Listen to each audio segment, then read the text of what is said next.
На временска состојба во поголемиот дел од земјата, барем во првата половина од денот, ќе имаме повеќе сончеви периоди.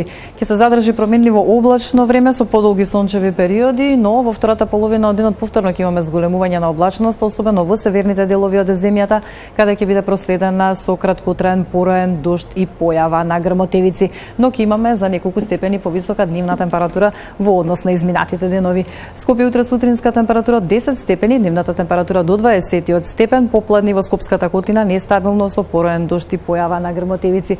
Куманово 20, Велес 21 степен, Гостивар 18, Маврово утре со дневна прогнозирана температура до 13 степен. Крушево утре 14 степени, во Битола 19 степени, Прилеп 18 и во Охрид утре дневната температура до 19 степен. Во Гевгелија сончево време со мала до умерена локална облачност и дневна прогнозирана температура до 21 степен, како и во Дојран, во Демир Капија 20 степени, Струмица и Радовиш со дневна прогнозирана температура до 19 степен. Во Берово наутро 6 степени над нулата, дневната температура до 16 степен, Виница и Свети Николе 19, Штип дневна прогнозирана температура до 20 степен. Во Крива Паланка во попладневните часови со услови за краткотраен локален дожд.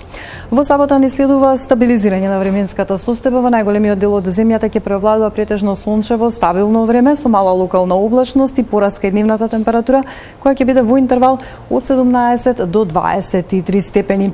Веќе во недела повторно паѓаме под влијание на влажен воздушен бран во попладневните часови на повеќе места со повремени локални врнежи од дожд и благо опаѓање кај дневната температура која ќе се движи во интервал од 15 до 20 степени. Во понеделник во попладневните часови на повеќе места нестабилно со пороен дожд кој ќе биде проследен и со ретка појава на грмотевици. Утринска температура во интервал од 8 до 12 степени, дневната температура ќе се движи во интервал од 17 до 22 степени. Гледавте метео, останете на Телма и пријатно.